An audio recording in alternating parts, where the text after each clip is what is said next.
ઓમ શાંતિ. 4 મે 2022ના સાકાર બાબાના મહાવાક્યો. મીઠા બાળકો, શ્રીમત પર પવિત્ર બનો તો ધર્મરાજની સજાઓથી છૂટી જશો. હીરા જેવા બનવું છે તો જ્ઞાન અમૃત પીઓ, વિકારને છોડો. પ્રશ્ન છે, સતયુગી પદનો બધો આધાર કઈ વાત પર છે?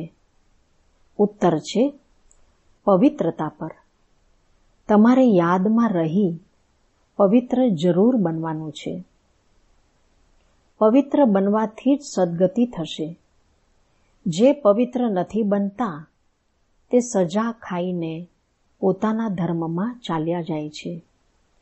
તમે ભલે ઘરમાં રહો પરંતુ કોઈ દેહધારીને યાદ નહીં કરો. પવિત્ર રહો તો ઊંચ પદ મળી જશે. ગીતના શબ્દો છે, તુમ્હે પાકે હમને જહાં પા લિયા હૈ. ઓમ શાંતિ. શિવ ભગવાનનું વાચન. બીજા કોઈને પણ ભગવાન નથી કહેવાતું. એક નિરાકાર પરમપિતા પરમાત્માને જ શિવ બાબા કહેવાય છે. એ છે સર્વ આત્માઓના બાપ. પહેલા આ નિશ્ચય થવો જોઈએ કે અમે શિવ બાબાના બાળકો જરૂર છીએ.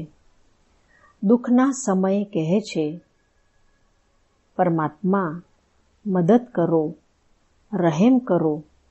એ પણ નથી જાણતા કે અમારો આત્મા પરમાત્માને યાદ કરે છે. અહમ આત્માના બાપ એ છે. આ સમયે આખી દુનિયા છે પતિત આત્માઓની. ગાય છે, અમે પાપી નીચ છીએ, તમે સંપૂર્ણ નિર્વિકારી છો. પરંતુ તો પણ પોતાને સમજતા નથી. બાપ સમજાવે છે કે જ્યારે તમે કહો છો ભગવાન બાપ એક છે તો તમે બધા પરસ્પર ભાઈ થઈ ગયા. પછી શરીરના સંબંધે બધા ભાઈ બહેન થયા. શિવ બાબાના બાળકો પછી પ્રજાપિતા બ્રહ્માના પણ બાળકો થયા. આ તમારા બેહદના બાપ, શિક્ષક, ગુરુ છે. એ કહે છે, હું તમને પતિત નથી બનાવતો, હું તો આવ્યો છું પાવન બનાવવા. જો મારી મત પર ચાલશો તો. અહીં તો બધા મનુષ્ય રાવણ મત પર છે. બધામાં 5 વિકાર છે.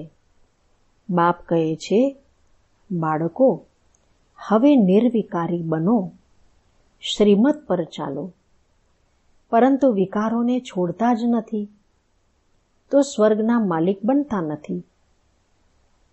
બધા અજામિલ જેવા પાપી બની ગયા છે. રાવણ સંપ્રદાય છે. આ શોક વાટિકા છે. કેટલા દુઃખી છે. બાપ આવીને રામ રાજ્ય બનાવે છે.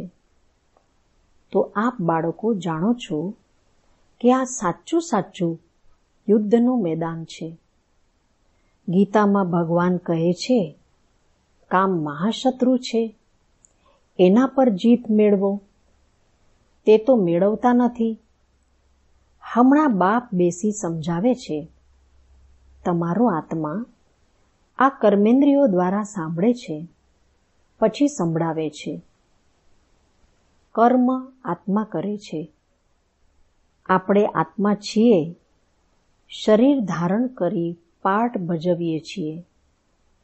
પરંતુ મનુષ્ય આત્મ અભિમાનીને બદલે દેહ અભિમાની બની જાય છે. હમણાં બાપ કહે છે, દેહી અભિમાની બનો. સતયુગમાં આત્મ અભિમાની રહે છે. પરમાત્માને ત્યાં નથી જાણતા. અહીં તમે દેહ અભિમાની છો અને પરમાત્માને પણ નથી જાણતા. એટલે તમારી આવી દુર્ગતિ થઈ ગઈ છે. દુર્ગતિને પણ સમજતા નથી. જેમની પાસે ધન ખૂબ છે તેઓ તો સમજે છે કે અમે સ્વર્ગમાં બેઠા છીએ. બાપ કહે છે, આ બધા ગરીબ બની જાય છે કારણ કે વિનાશ થવાનો છે. વિનાશ થવો તો સારું છે ને? આપણે પછી મુક્તિધામમાં ચાલ્યા જઈશું.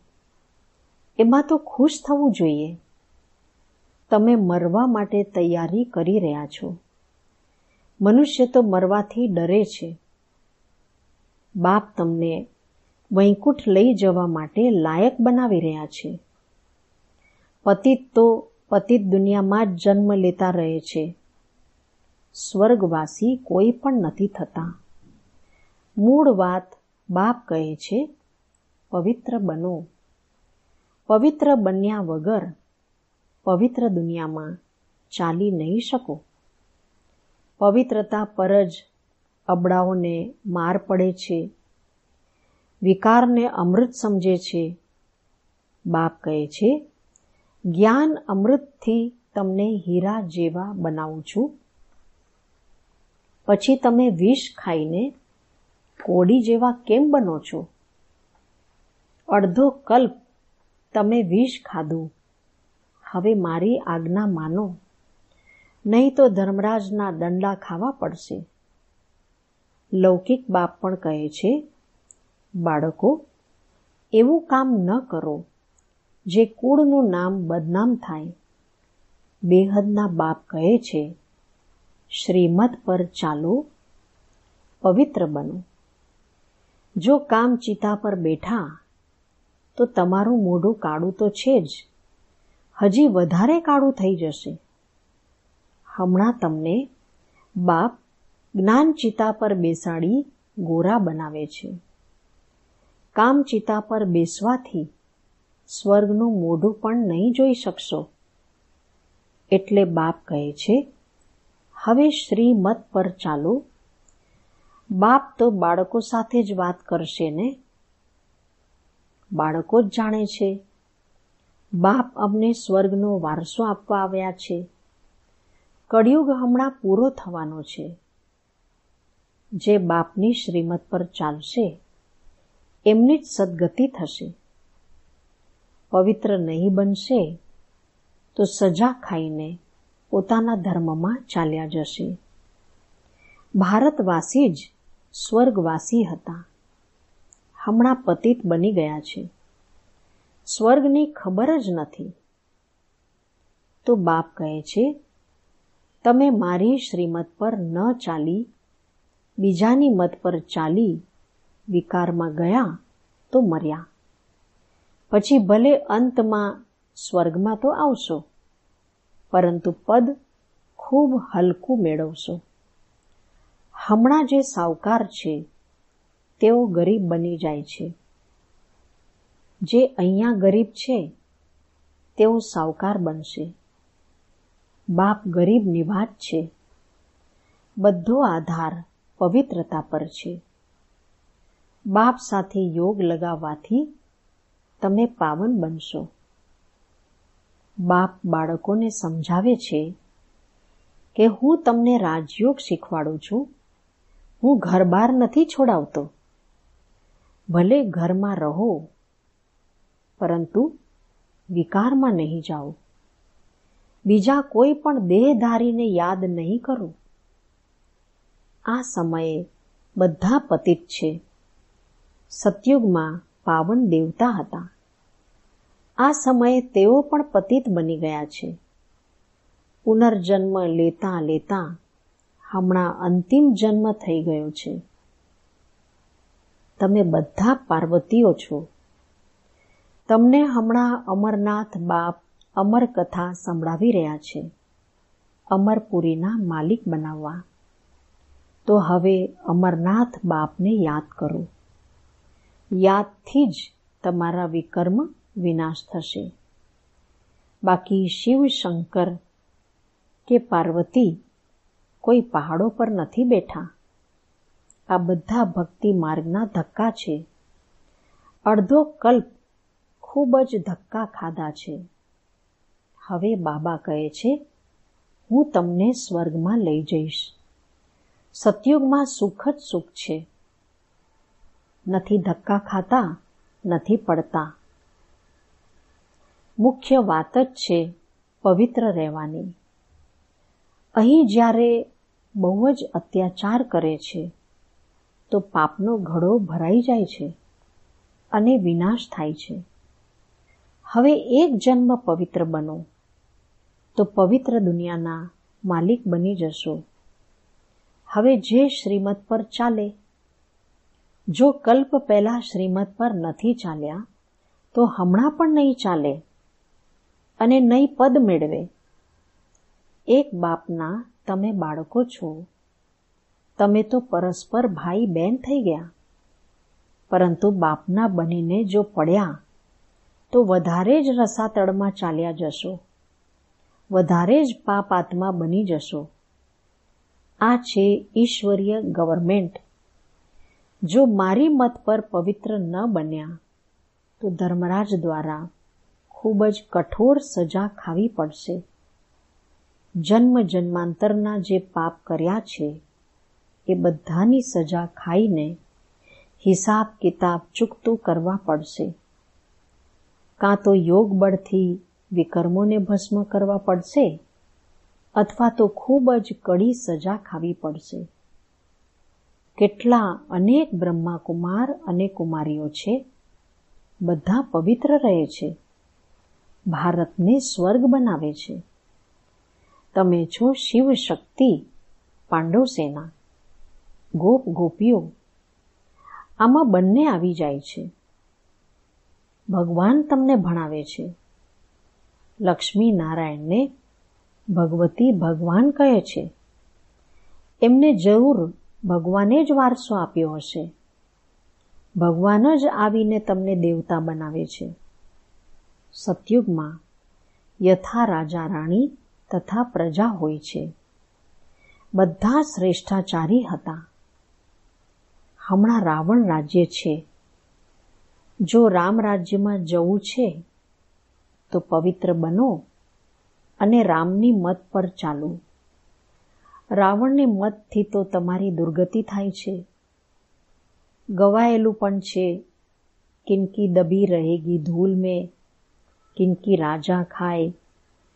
સોનું વગેરે જમીનમાં દિવાલોમાં છુપાવે છે. અચાનક મરશે તો બધું ત્યાં જ રહી જશે. વિનાશ તો થવાનો જ છે. ધરતીકંપ વગેરે જ્યારે થાય છે તો ચોર લોકો પણ ખૂબ નીકળી પડે છે. હમણાં ધણી બાપ આવ્યા છે તમને પોતાના બનાવીને વિશ્વના માલિક બનાવવા. આજકાલ વાનપ્રસ્થ અવસ્થામાં પણ વિકાર વગર રહી નથી શકતા. બિલકુલ જ તમો પ્રધાન થઈ ગયા છે. બાપને ઓળખતા જ નથી. બાપ કહે છે, હું પવિત્ર બનાવવા આવ્યો છું. જો વિકારમાં જશો તો બહુ જ કઠોર સજા ખાવી પડશે. હું પવિત્ર બનાવી પવિત્ર દુનિયા સ્થાપન કરવા આવ્યો છું. તમે પછી પતિત બની વિઘ્ન નાખો છો. સ્વર્ગની રચના કરવામાં વિઘ્ન નાખો છો તો બહુ જ કઠોર સજા ખાવી પડશે. હું આવ્યો છું તમને સ્વર્ગવાસી બનાવવા માટે. જો વિકાર નહીં છોડશો તો ધર્મરાજ દ્વારા ખૂબ માર ખાશો. ખૂબ ત્રાહી ત્રાહી કરવી પડશે. આ ઇન્દ્ર સભા છે. કથા છે ને, ત્યાં જ્ઞાન પરીઓ હતી. કોઈ પતિતને લઈ આવી તો એમના વાઇબ્રેશન આવતા હતા. અહીં સભામાં કોઈ પતિતને નથી બેસાડાતા. પવિત્રતાની પ્રતિજ્ઞા કર્યા વગર નથી બેસાડાતા. નહીં તો પછી લઈ જવાવાળા પર પણ દોષ લાગે છે. બાપ તો જાણે છે તો પણ લઈ આવે છે તો શિક્ષા અપાય છે. શિવ બાબાને યાદ કરવાથી આત્મા શુદ્ધ થઈ જાય છે. વાયુમંડળમાં શાંતિ થઈ જાય છે. બાપ જ બેસી પરિચય આપે છે કે હું તમારો બાપ છું. 5000 વર્ષ પહેલા માફક તમને મનુષ્યથી દેવતા બનાવવા આવ્યો છું. બેહદના બાપથી બેહદ સુખનો વારસો લેવાનો છે.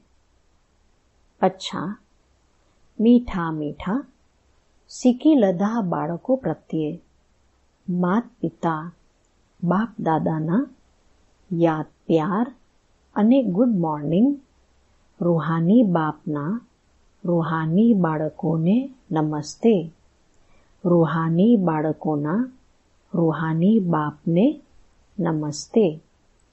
ધારણા માટે મુખ્ય સાર.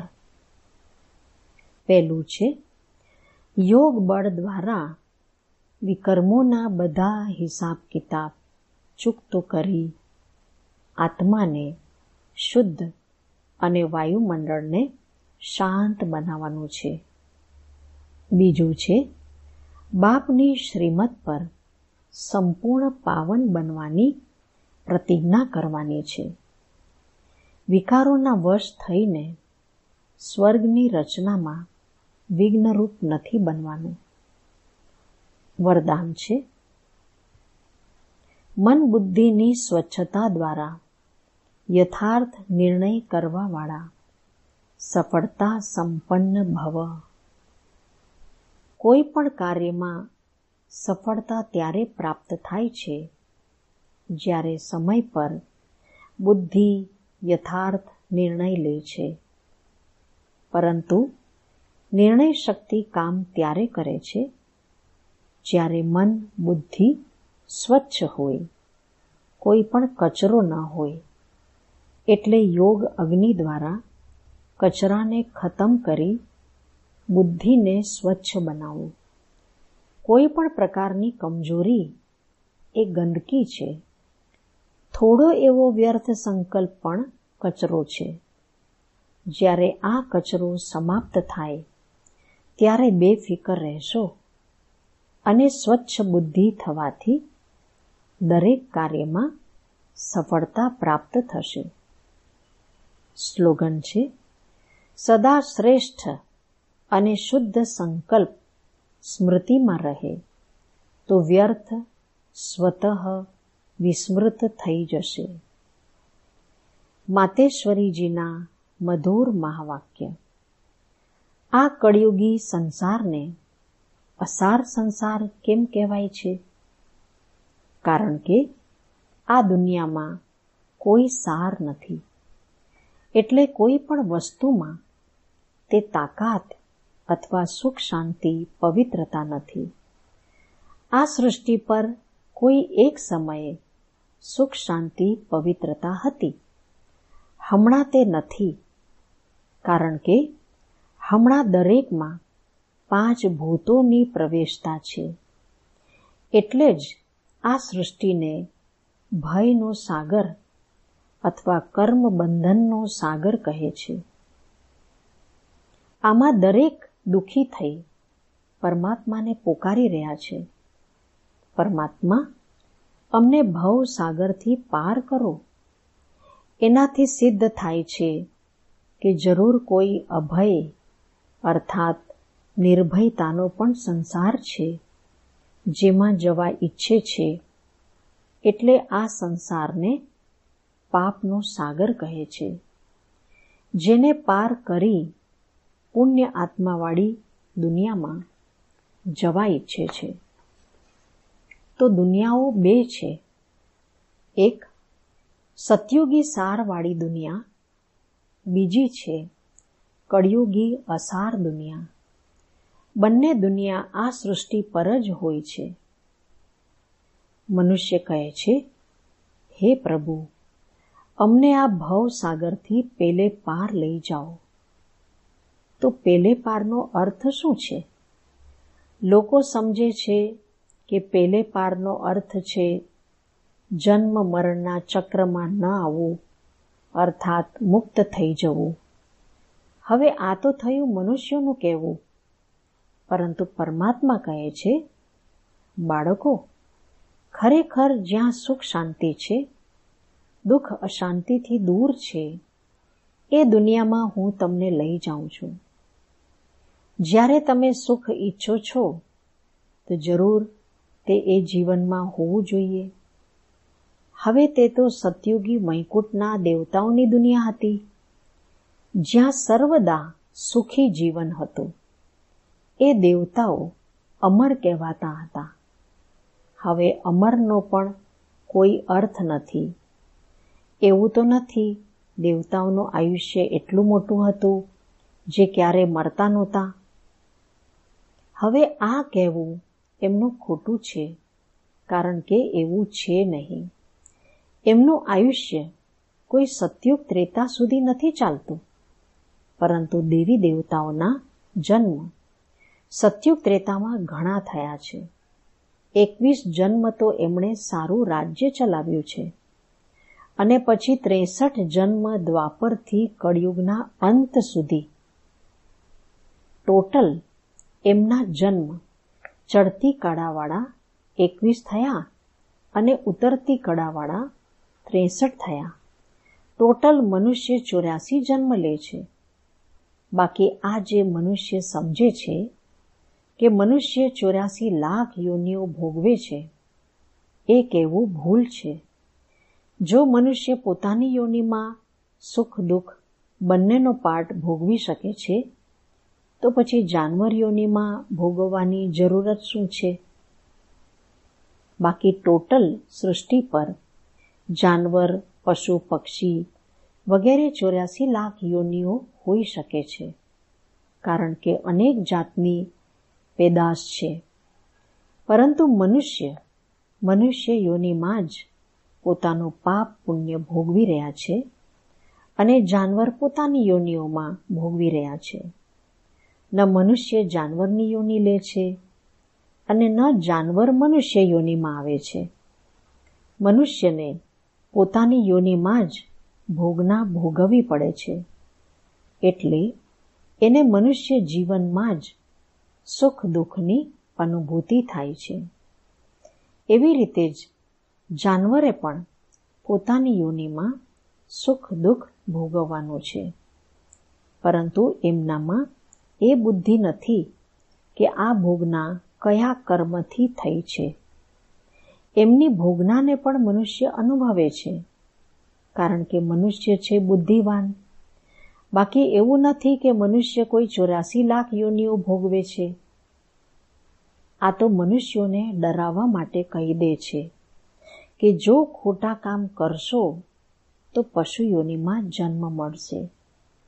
આપણે પણ હમણાં આ સંગમના સમય પર પોતાના જીવનને પરિવર્તન કરી પાપાત્માથી પુણ્યાત્મા બની રહ્યા છે. અચ્છા, ઓમ શાંતિ.